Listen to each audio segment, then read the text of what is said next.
Hari Om. Serial number 2380. Sir Brahmavaivarta પુરાણમાં કહે છે, સર્વત્ર સમદર્શી ચ સમરિન્નારાયણં સદા કરોતિ ભ્રમણં નિત્યં ગેહે ગેહેન તિષ્ઠતિ. સર્વત્ર સમદર્શી, બધાની અંદર પરમાત્માને જોનાર વ્યક્તિ.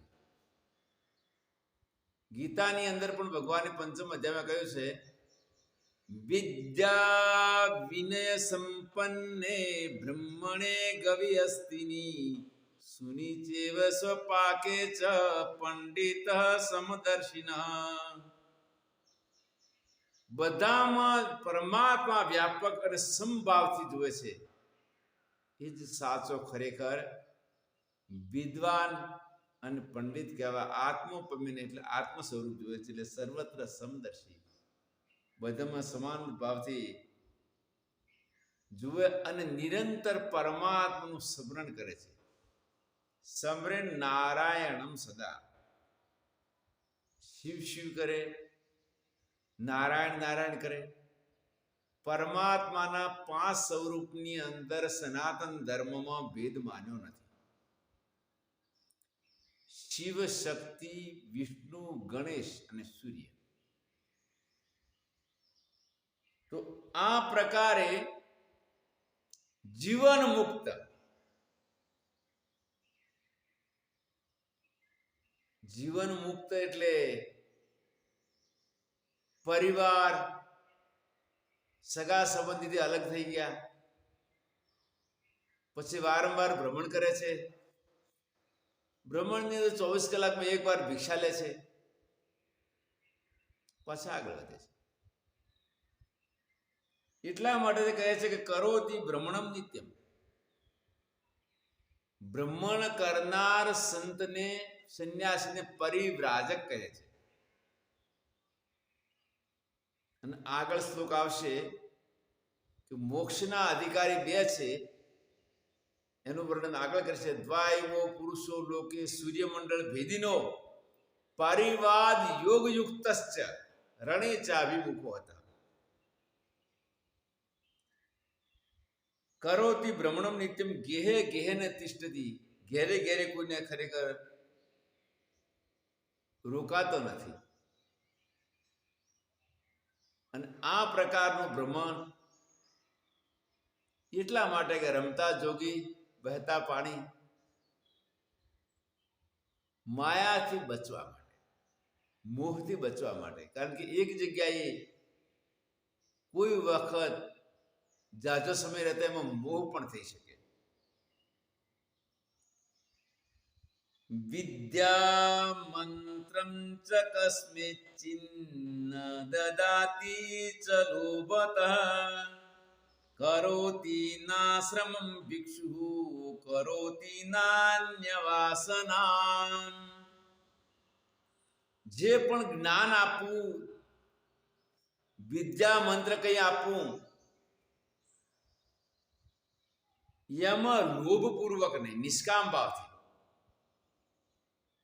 એ આપતી વખતે એમ કે ભાઈ મને આનાથી કંઈક લાભ થાય, મારી પ્રતિષ્ઠા વધે, મારો આશ્રમ બને, છેલ્લી અવસ્થામાં મારી સેવા કરે, આ પ્રકારની ભાવના વગર, કોઈ લોભ વગર આપવાનું. અને એના માટે તો ભગવાને કહ્યું છે કે મુક્તિનું શ્રેષ્ઠ સાધન હોય તો બધા જ પ્રતિબંધો 18મા અધ્યાયમાં ભગવાને દૂર કરી દીધા.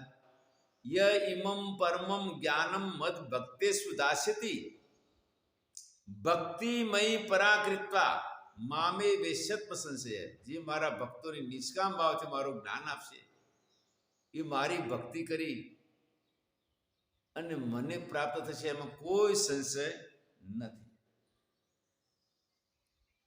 કરોતિ નાશ્રમમ ભિક્ષુ. સંન્યાસીને આશ્રમ ન બનાવવો જોઈએ. અને કદાચ વર્તમાનમાં જે બનાવે છે એની પાછળ પણ પોતાનો સ્વાર્થ ન હોવો જોઈએ. ગુરુકુળ બનાવે, ગુરુકુળની અંદર બાળકોને શિક્ષા આપે, મોટાઓને શિક્ષા આપે, વૃદ્ધાશ્રમ બનાવે, અનાથ આશ્રમ બનાવે, આ એના માટે બાધક નથી. અને કદાચ ભક્તોને એમ લાગે કે ના ભાઈ અમારે હવે જ્ઞાનની જરૂર છે, તો ભક્તો પોતાની જાતે કુટિયા ઊભી કરે, એનું સંચાલન ભક્તો કરે. મહાત્મા એમાં અતિથિ રૂપે આવી અને જ્ઞાન આપીને આગળ ભ્રમણ કરે. તો કરોતી નાશ્રમ ભિક્ષુ, સંન્યાસી મહાત્માના આશ્રમ પોતાની સ્વેચ્છાએ પોતાના માટે ક્યારે બનાવવો જોઈએ નહીં. અને કોઈ જ પ્રકારની કોઈ વસ્તુમાં આસક્તિ કે વાસના કરવી જોઈએ નહીં. કરોતિ નાન્ય સંગમ ચ નિર્મોહ સંગ વર્જિત ન સ્વાદુ ભુક્તે લોભાશ્ચ સ્ત્રી મુખમ ન પશ્યતિ ન વાંછિતં ભક્ષ્યવસ્તુ યાચતે ગૃહિણમ પ્રતિ. કરોતિ નાન્ય સંગમ ચ, કારણ કે ભ્રમણ કરનાર સંતનો કોઈ જગ્યાએ સંગ થતો નથી. અને કોઈ પ્રકારે વાસના પણ ભ્રમણ જો નિરંતર કરતો રહે તો એની બંધાતી નથી. એટલે સંગ વર્જિત, માન મોહ અને સંગથી પર થવા માટે સંન્યાસ શ્રેષ્ઠ સાધન છે. ન સ્વાદુ ભુક્તમ લોભાશ્ચ, સ્વાદુષ્ટ ભોજનની ક્યારેય ઈચ્છા ન કરે. ભિક્ષા પાત્રમાં બધી જ વસ્તુઓ એક જ પાત્રની અંદર સ્થાપિત કરવાની. ભૂખ એક રોગ છે અને અન્ન એક ઔષધિ છે. શરીરને ટકાવવા માટે 24 કલાકમાં એક વાર એકાસન ભોજન યતિ માટે ગ્રાહ્ય છે. એને ગીતામાં કહે છે યુક્તાહાર. નિવૃત્તિ પરાયણ સંત માટે યુક્તાહાર એક જ વખત હોય છે, વારંવાર હોતો નથી. આગળ પાછળ માત્ર પાણી. હા, ઉપવાસ કર્યો હોય 36 કલાક, 32 થી 36 કલાક જેને નિરાહાર રહ્યો, માત્ર પાણી ઉપર સંત રહે, તો પછી બીજા દિવસે એને રસાર રૂપે સવારમાં શરબત દૂધ ઇત્યાદિ લઈ શકે, મધ્યાહન કાળે રસાર થોડો લઈ શકે. એટલે એ પછી 2-3 વાર લેવામાં કોઈ દોષ આપતો નથી. વર્ષી તપ કરનાર સંત પણ 2-3 વાર રસાર લઈ શકે તો એનાથી એના શરીરને કોઈ નુકસાન થતું નથી. પરંતુ નિત્ય એક ટાઈમ ભોજન કરનાર અને ઉપવાસથી રહિત સંત માટે 24 કલાકમાં એક વાર ભોજન એ યુક્તાહાર કહેવાય. અને આવા યુક્તાહારથી ઇનડાઇજેશન ન થાય, એને સુગર, પ્રેશર, કોલેસ્ટ્રોલ કે હાર્ટની તકલીફ થાય નહીં. સાથે કહ્યું છે કે સ્ત્રી મુખમ ન પશ્યતિ. આ તો વિષય કઠિન છે, કારણ કે દરેક સંતનો જન્મ તો માતાએ જ આપ્યો છે, એનો ઉછેર પણ માતાએ કર્યો છે. અને અસ્ત્રી મુખમ ન પશ્યતિ, હવે જતી વખતે કદાચ સામે બહેનો આવે અને આંખ બંધ કરે તો એક્સિડન્ટ થાય. સામે બહેનો આવે અને આંખ બંધ કરે તો એક્સિડન્ટ થાય, અને આંખ ખોલે તો બહેનો પણ દેખાય. કરવું શું? આના માટે કરવું શું? અને પંજાબમાં 1-2 જગ્યાએ અમે જોયેલું, 1-2 સંતો માતાઓના મોઢું ન જોતા એવો એમનો નિયમ હતો. ત્યારે કોઈ બહેનો આવે તો પછી નીચું જોઈને ચાલતા. અસ્ત્રી મુખમ ન પશ્યતિનો મતલબ એવો છે કે એમના સામે જ્યારે જતા હોય તો બેનો દીકરીઓ દેખાવાની, માતા પણ દેખાવાની, પરંતુ એમની સાથે દ્રષ્ટિ મિલાવી અને વાર્તાલાપ જે કરવો લાંબા સમય માટે એ યોગ્ય નથી. આ શ્લોકનો અર્થ છે. એમની સાથે આ પ્રકારના વાર્તાલાપ પૂર્વક અથવા વારંવાર એમની સાથે દ્રષ્ટિ મિલાઈ અને વાર્તાલાપ કરવાનો જે છે, વારંવાર એમનું મિલન, એમના પ્રત્યેનો સ્નેહ નિષ્કામમાંથી સકામ પણ કોઈ વખત બની શકે. જો કે આવું બન્યું નથી. અપવાદ રૂપે એક બે અને એ પણ યુગે યુગે સમજો કે 30 વર્ષે 40 વર્ષે કદાચ એકાદ સંતના ગ્રસ્તા આશ્રમમાં પણ પ્રવૃત્તિ થઈ એટલે પોતે ભેખ ઉતારી અને ગૃહસ્થ પણ બનેલા. એટલા માટે કહે છે કે સ્ત્રી મુખમ ન પશ્યતિનો અર્થ એવો નથી કે હામે બે નામે આંખો બંધ કરવી, એમને સત્સંગ ન સંભળાવો. સત્સંગ સાંભળે, ભિક્ષા પણ આપે, પરંતુ વારંવાર એમના મિલનની અંદર સત્સંગમાં સાંભળે તો બરાબર છે, પ્રશ્ન કરે તો બરાબર છે, પણ એમાં, અને એ પણ એકાંતમાં નહીં, સમુદાયમાં આ પ્રકારે દ્રષ્ટિ મિલાવી અને લાંબા વાર્તાલાપ વારંવાર કરવા યોગ્ય નથી. એટલે કે છે કે સ્ત્રી મુખમ ન પશ્યતિ ન વાંછિતમ ભક્ષ્ય વસ્તુ યાચતે ગૃહિણામ પ્રતિ. કોઈ વખત સારી સ્વાદિષ્ટ વસ્તુનું ગૃહસ્થો પ્રત્યે પ્રસ્તાવ ન મૂકે કે ભાઈ આજ મારા માટે આવી વસ્તુ બનાવજો.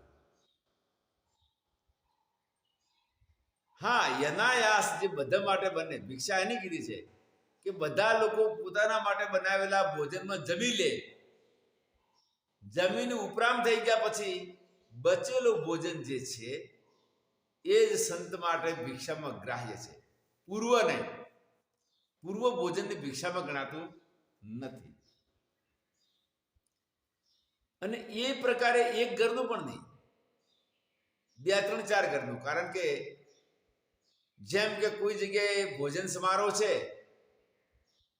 અને ભિક્ષા લેવા જાય તો તે તો ભાઈ સારું ને સ્વાદિષ્ટ ભોજન જ મળવાનું અને વધવાનું પણ.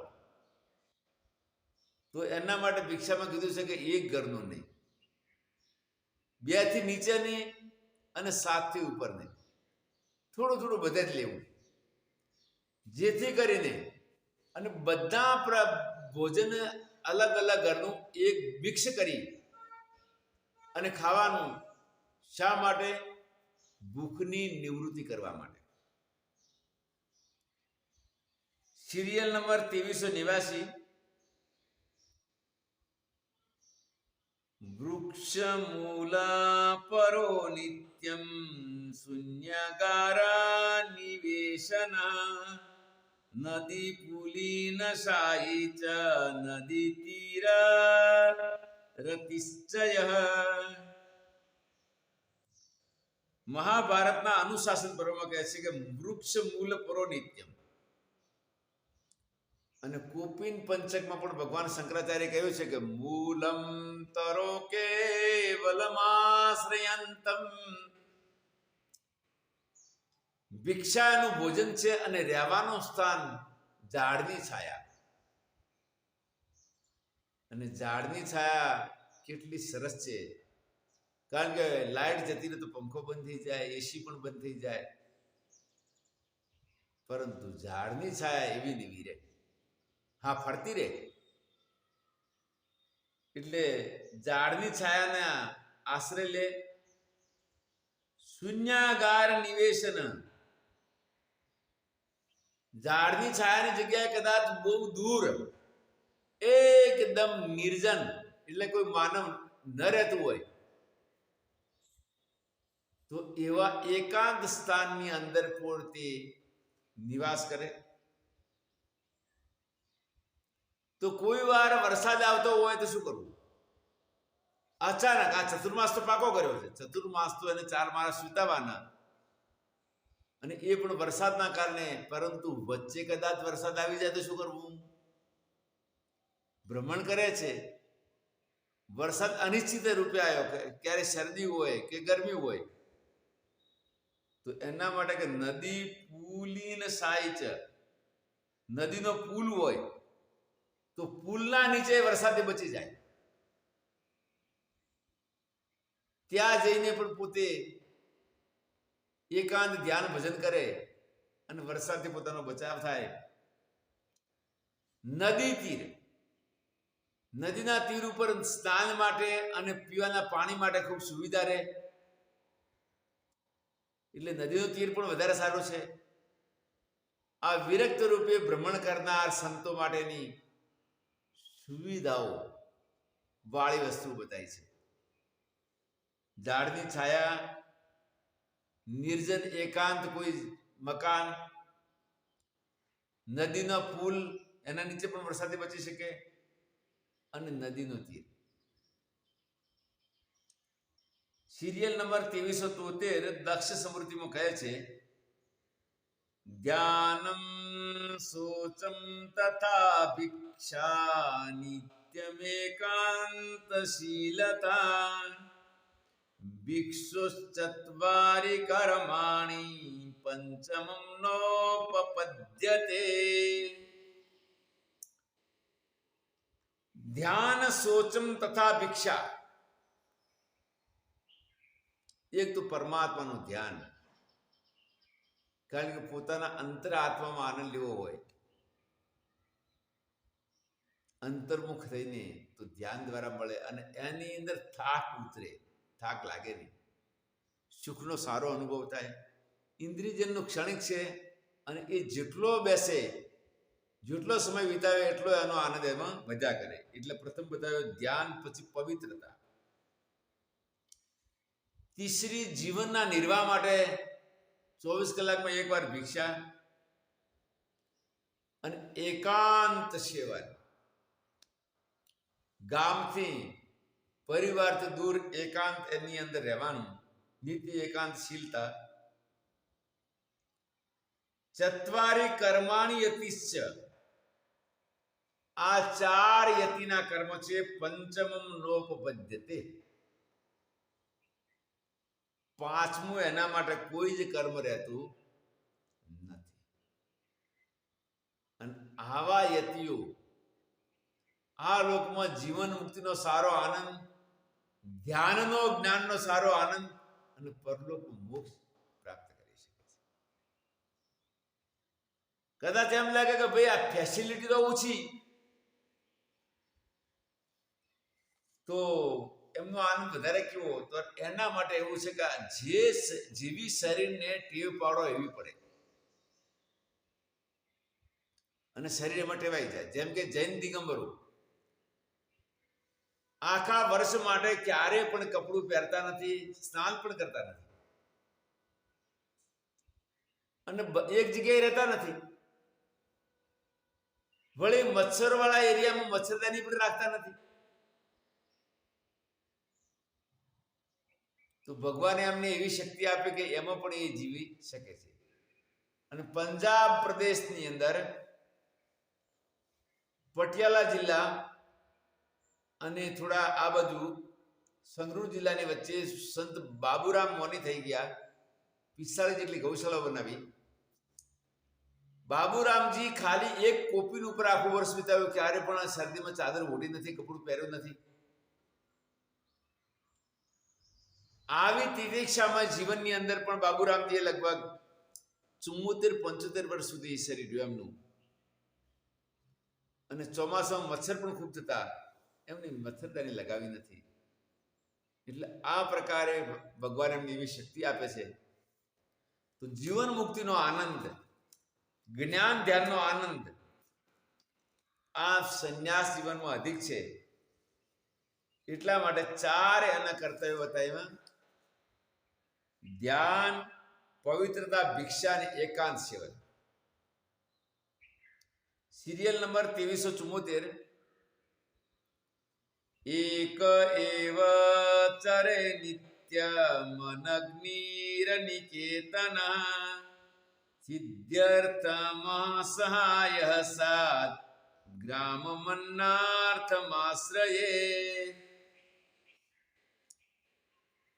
એક એવ ચરે નિત્યમ,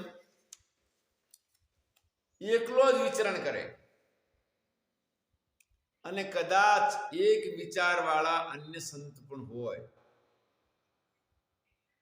જે આધ્યાત્મ માર્ગની અંદર અનુકૂળ વિચાર મળતા હોય, સાધના પરાયણ હોય, તો બીજા 2-3 સંતો સાથે હોય તો પણ એમાં દોષ નથી, એ પણ એકાંત જ કહેવાય. અગ્નિને અડવું નહીં. અગ્નિને અડવું નહીં તો ઘણી વખત ઘણા સંતો, અમારે પણ અગ્નિને અડીએ છીએ. અત્યારે હું વ્યાખ્યાન કરું, મને શરદીની અસર થઈ, તો શરદીને દૂર કરવા વાળા ઉકાળો અને શરદીની આયુર્વેદિક ગોળી મારે લેવી પડી. કારણ કે અમે વિરક્ત રૂપે પણ નિરંતર ભ્રમણ કરતા નથી. થોડો સમય કોઈ જગ્યાએ રોકાઈએ એટલે અગ્નિને ન અડવાની પાછળ એ કહે છે કે અગ્નિને કદાચ સંત અડે તો પોતે સારા ભોજન બનાવી અને એ ભોજનની અંદર પણ આસક્ત થઈ શકે છે. એટલા માટે